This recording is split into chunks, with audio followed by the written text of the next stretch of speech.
Hello guys, Rikta অফিসিয়ালে সবাইকে স্বাগত। সবাইয়ের প্রণাম জানিয়ে আজকের ভিডিওটি শুরু করছি। আজকে তো প্রচন্ড বর্ষা চলছে দুদিন ধরে। তো কারা কারা বাড়িতে খিচুড়ি রান্না করেছো সবাই আমাকে অবশ্যই জানিও।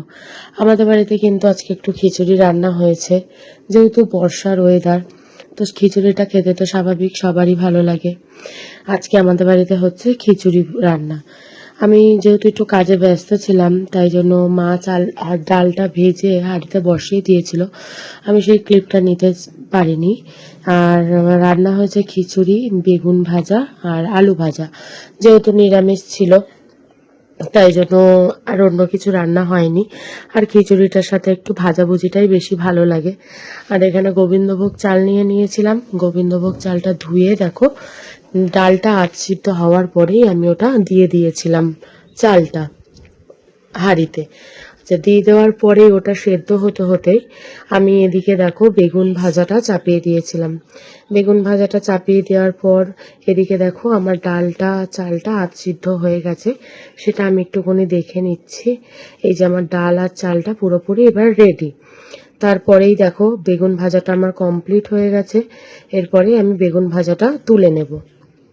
তারপরেই দিয়ে দিয়েছিলাম কড়াইতে আলু ভাজাটা। এই যে আমি একে একে তুলে নিচ্ছি। তারপরে খিচুড়িটা সাঁতলাবো। খিচুড়িটা সাঁতলানোর জন্য আমি এখানে আদা ফোড়ন নিয়েছিলাম, তেজপাতা নিয়েছিলাম, শুকনো লঙ্কা আর জিরে ফোড়ন, গোটা জিরে। তারপরে আমি আদাটাকে কুড়ে নেব। আদাটা কুড়ে নেওয়ার পরেই আমি এখানে আগে বেগুনটাকে তুলে নিচ্ছি। বেগুনটা তুলে নেওয়ার পরে এই যে আমার বেগুনটা রেডি। আমি একটুখানি সুন্দর করে সাজিয়ে দিলাম বেগুন ভাজাটাকে। বেগুন ভাজাটাকে তুলে দেওয়ার পরেই আমার এদিকে কড়াইয়ের তেলও গরম হয়ে রয়েছে। কড়াইয়ের তেলটা গরম রয়েছে, এবার আমি দিয়ে দিলাম কড়াইতে আলু। আলু দেওয়ার পর আলুটাও একটুখানি ভাজা ভাজা করে নেব। ভাজা হয়ে যাওয়ার পরে একটু লাল লাল করেই ভাজলাম। লাল লাল করে ভাজাটা একটু খিচুড়ির সাথে বেশিই ভালো লাগে। তারপরে এই যে আমি এখানে আলু ভাজাটা তুলে নিচ্ছি। এদিকে দেখো আলু ভাজাটা সুন্দর করে ভাজা হয়ে গেছে। তারপরেই আমি এখানে গোটা গরম মশলাটা, আমার যেহেতু ফুরিয়ে গেছিলো, খিচুড়িতে তো একটু গরম মশলা গুঁড়ো দিতে হবে। আমরা সচরাচর কেনা গরম মশলা কখনো ইউজ করি না। আমি যতটা পারি বাড়িতেই, যেমন জিরেটাও গুঁড়ো করি, ধনেটাও গুঁড়ো করি, আবার গোটা গরম মশলা, শুকনো লঙ্কা, এগুলো সব কিছুই আমাদের বাড়িতে করা হয়।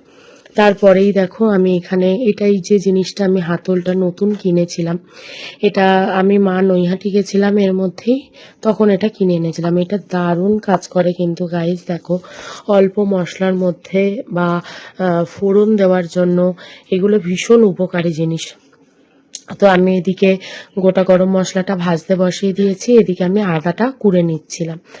আদা আর তেজপাতা, তারপরে শুকনো লঙ্কা, গোটা গরম মশলা, এগুলো তো ফোড়নে দেব। এদিকে আমার গরম মশলাটা ভাজা হয়ে গেছিলো। এদিকে আমি ফোড়নের জন্য এদিকে তেলটা গরম করতে বসিয়ে দিলাম। তেল গরম হয়ে যাওয়ার পরেই দিয়ে দিলাম তেজপাতা, গোটা জিরে, তারপরে শুকনো লঙ্কা আর আদা, নুন, হলুদ, জিরের গুঁড়ো সব কিছুই ওর মধ্যে দিয়ে দেবো। ওটা এদিকে ভালো করে ভাজা ভাজা হয়ে যাবে। এগুলো তো যত সুন্দর ভাজা হবে তত সুন্দর আরও ফ্লেভার আসবে, তাই জন্য এটা আরও লাল লাল করে ভেজে নেওয়া হচ্ছে। এরপরে আদা দিয়ে দিলাম। এটা ভীষণ একটা উপকারী জিনিস গাইস, তোমরাও কিনে ইউজ করে দেখতে পারো। তারপরে এদিকে ভাজা হয়ে গেলে আমি এদিকে খিচুড়ির মধ্যে ওটা ঢেলে দেবো, দিয়ে নাড়াচাড়া করে নিয়েই আমার খিচুড়িটাও এদিকে রেডি হয়ে যাবে। খিচুড়িটা তো দেখো গাইস, খেতে সবারই তো গরম গরম ভালো লাগে। এই যে ফোড়নটাও আমার রেডি হয়ে গেছিলো, ফোড়নটাও আমি খিচুড়ির মধ্যে দিয়ে নাড়াচাড়া করে নিয়ে তারপরেই গরম গরম ওটা সার্ভ করে নিয়েছিলাম। ওটা খেতে কিন্তু গাইস দারুণ হয়েছিল। আমি প্রথমে একটু বাটি করে খেয়েছিলাম, তো টেস্টটা দারুণ হয়েছিল। তারপরে বর্ষার দিনে তো এই সমস্ত কিছু খেতে ভালোও লাগে। তোমরা কেমন বর্ষাটা কাটালে অবশ্যই আমাকে জানিও। কিন্তু আজকে তো বর্ষার দিনে তো কোথাও বেরোনোও হয় না, আর মাছ মাংসও সেরকম ভালো লাগে না। তো এই নিরামিষ খিচুড়িটা তোমরাও বাড়িতে ট্রাই করে দেখতে পারো। আমি এই যে আজকের ভিডিওটা এখানেই শেষ করছি। সবাইকে প্রণাম জানিয়ে, ভালো লাগলে অবশ্যই লাইক সাবস্ক্রাইব করে দিও গাইস। আজকের মতন চলো, টাটা। খিচুড়ির ছবিটা দেখো গাইস, আমি লাস্টে দিয়ে রেখেছি, কালারটা জাস্ট অসাম এসেছিল। গোবিন্দভোগ চালের খিচুড়ি তো টেস্ট নিয়ে তো আলাদাভাবে বলার কিছু নেই। তা তোমার হচ্ছে কালারটা খুব সুন্দর এসেছিল, খেতেও জাস্ট দারুণ হয়েছিল। ভিডিওটি ভালো লাগলে অবশ্যই তোমরা শেয়ার করো এবং আমার পেজটিকে ফলো করে দিও। আর একটাই কথা গাইস, আমার যদি কোনো ভিডিওতে ভুল ত্রুটি কিছু থেকে থাকে বা ভয়েস ওভারের যদি কোনো রকম প্রবলেম থেকে থাকে বা এডিটিংয়ের যদি কোনো রকম প্রবলেম থেকে থাকে আমাকে অবশ্যই জানিও, কারণ আমি এই পেজটি তো নতুন খুলেছি, তো একটু তো আমার সমস্যা হবেই। তো ভুল ত্রুটিটা মার্জনা করে আমাকে সবাই একটু কমেন্ট ডিসক্রিপশানে একটু জানিয়ে দেবে। তো এদিকে দেখো একটু খিচুড়িতে জল কম হয়েছিল বলে আমি কিন্তু একটু খিচুড়ির মধ্যে একটু জল দিয়ে দিয়েছিলাম। শুধু জলটা দিলে কালারটাও তো দরকার, তাই আমি হলুদটাও একটু মিশিয়ে দিয়েছিলাম। তো এটা তোমাদেরকে বলতে আমি ভুলে গেছিলাম।